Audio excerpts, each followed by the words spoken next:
Hi there, I'm Drew Badger, the world's #1 English fluency guide, and it is a pleasure to welcome you to another advanced listening practice lesson. Well, I'm going to get into things really quickly this time. I really want to give you lots of great practice with this, and so because people are continuing to ask me, speak faster, I'm going to give you that. So hopefully in this, I'm even like speaking too quickly for myself. I don't typically speak this fast. Even when I'm just in a regular everyday conversation, I don't really speak this quickly. And native speakers wouldn't do this either. But because I'm trying to train you, I want to give you even faster and faster speech to listen to, so that way you can really listen to this and hopefully you can get a much better, actually, like even faster than me. I recommend you look here, especially on YouTube, for the Micro Machines guy. So this is a guy, he's like a world record speed talker, and he's really fast. And I think you can actually find transcripts of what he's saying as well. But anyway, he was a guy, he did commercials for these tiny little cars that were pretty popular when I was a kid.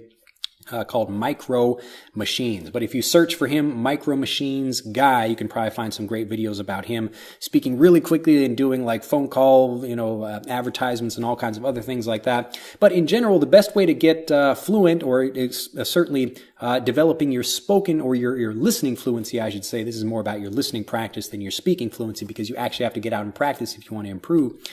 People do kind of complain. They say well, Drew, I can understand you even when you're speaking really quickly, but my problem is when I start listening to other people, and that's where it's really not only they're not speaking too quickly, but they're also, they've got interesting accents or different accents or really weird accents I've never heard before, or they're using all kinds of casual vocabulary that I don't know either. And so this is one of those things where it just takes time.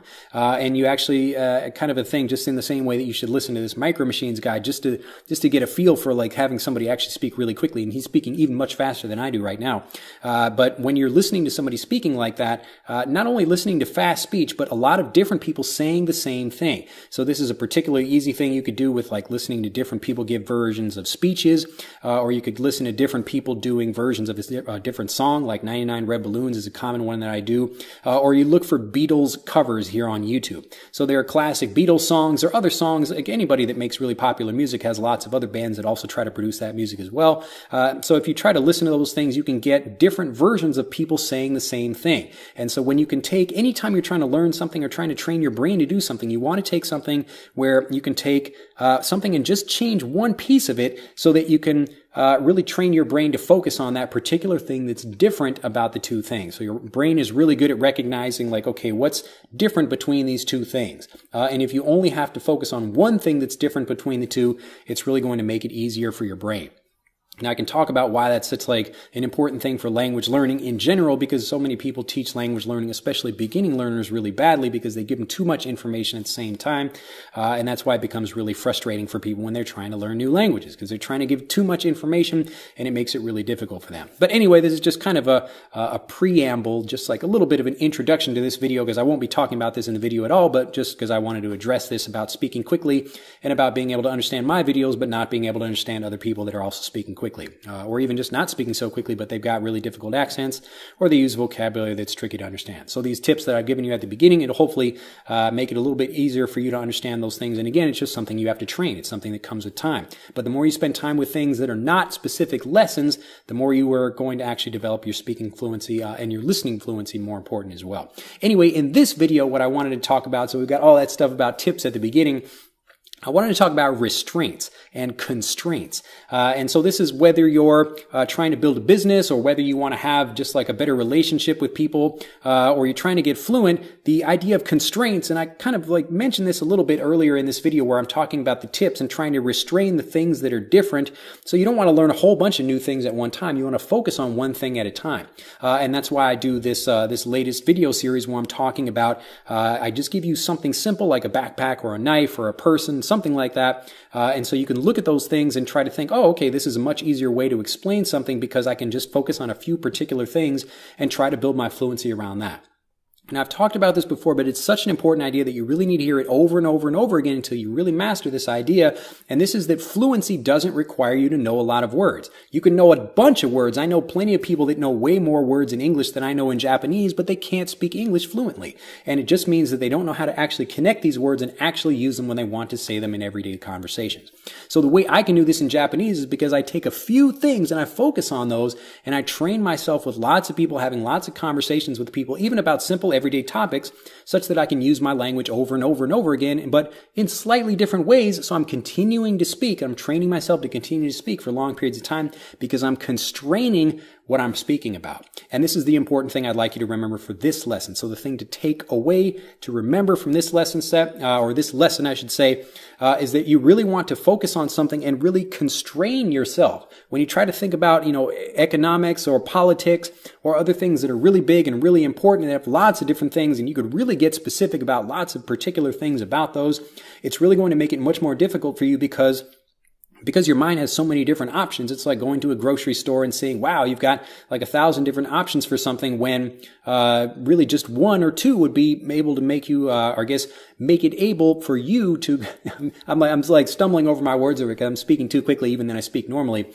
But because you have just a few options, it's going to make it much easier for you to select whatever you should be looking for. And you don't want to spend a lot of time in your own head, which is what a lot of learners do. I like to think of myself actually like as a dumb person. And because I don't think of myself as like I'm like a genius where I'm sitting and thinking about things all the time, I try to act as quickly as possible. I learn a new word, I try to use it as quickly as possible. I try to speak it in as many times as I can until I get used to something like a grammar point, and I use it over and over and over and over again until I can use it without thinking. And that way, like when I'm speaking, like even right now, I'm not even thinking about what I want to say. Like most of the time I'm trying to like have a general plan about what I want to say, but really I'm kind of pushing things. I'm pushing the speech out just so I can make a point. And hopefully, like as I relax and don't think about it, the correct point that I want to make becomes said. It's kind of a tricky way of explaining things. But anyway, the whole point of this video is that I want you to think about constraining yourself such that you don't think about too many things and you find one particular thing to focus on. It doesn't matter whether you're waiting for the bus or you're waiting for the train or you're talking with someone about like a particular, like even you got like a bottle of water in your hand. Now, if you want to explain that to someone, like this is a bottle.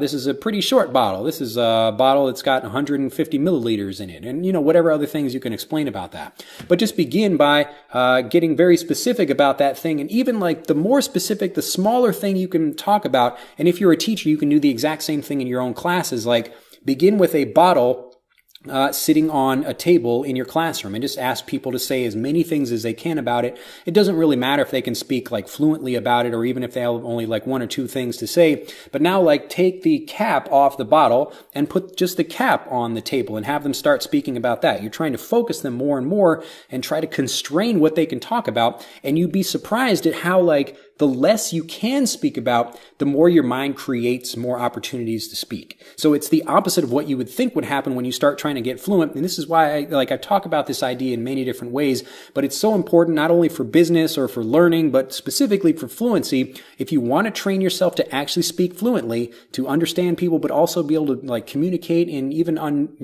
unfamiliar situations where you don't really know exactly what you're talking about, you want to take that opportunity to try to just practice with, your everyday objects that you see, even if you're just sitting by yourself, write some things down, or even just like go online and like, if you watch a video about something, like especially an engineering video where you're learning about how something works, begin by looking at the thing yourself and like write down your own sentences about it and write down, okay, or like even just record yourself. I'm like watching, like I made a video recently about, or it was talking about the creation of the aluminum can and the evolution of it. And so you could look about something like the evolution of the aluminum can and you think, well, this is just like a really simple can. Like this is a can, this is a can. This is not a box, this is a can. So I'm just looking at something and trying to explain it in a really simple way. But at the same time, there's really a lot of information that could go into that can, the whole history of it, how it works, what you can do with it, what you can't do with it. And like all of those things that come together, those are the things that you begin learning as you kind of compare your way of doing something with the way a native speaker would do it. So look for videos like that, look for opportunities to practice, and look for, again, ways that you can constrain what you're talking about, that you can open your mind up, and that's what really gets your mind thinking about lots of different things. As an example, there's one like last thing I'll leave you with. You could have a costume party at your house, something like that. So this is just where people wear, like a crazy costume. They have to wear whatever that particular thing happens to be. They could be like a superhero, or they could be, like a famous movie star or something. But if you tell people, hey, it's a costume party, people are like, oh shit, what do I have to wear? I have to think about something creative. But if you constrain it, this is a costume party for like TV shows from the 1980s. Like come dressed as your favorite TV character character from the 1980s. Now, because you constrain this, people actually get more excited about a party like that because they're like, wow, like, okay, who can I be creative and like try to be like from that? So you've restrained them. You've taken away all these other things that they can think about, like, well, maybe they could be Spider-Man or they could be like a famous movie star, but they have to be something from that particular era. So it forces them to constrain their thinking, but it actually makes them much more creative. So the more you can do that, the more creative you can get, the more you allow your mind to actually help you develop get your fluency that way. Anyway, hope you've enjoyed this video. Do like this video.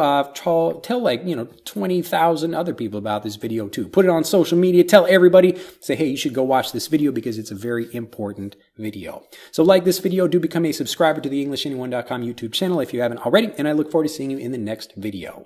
Bye-bye. To continue learning, click on the link in this video to download Speak English Naturally, our free guide to speaking and sounding like a native English speaker. The guide reveals the 3 most important kinds of conversational English you must learn if you want to sound native, and will help you experience instant improvement in your fluency and speaking confidence. To download your free guide on a mobile device, click on the link in the upper right of this video. To download your free guide from a computer, click on the link in the lower right of this video. I look forward to seeing you in the guide.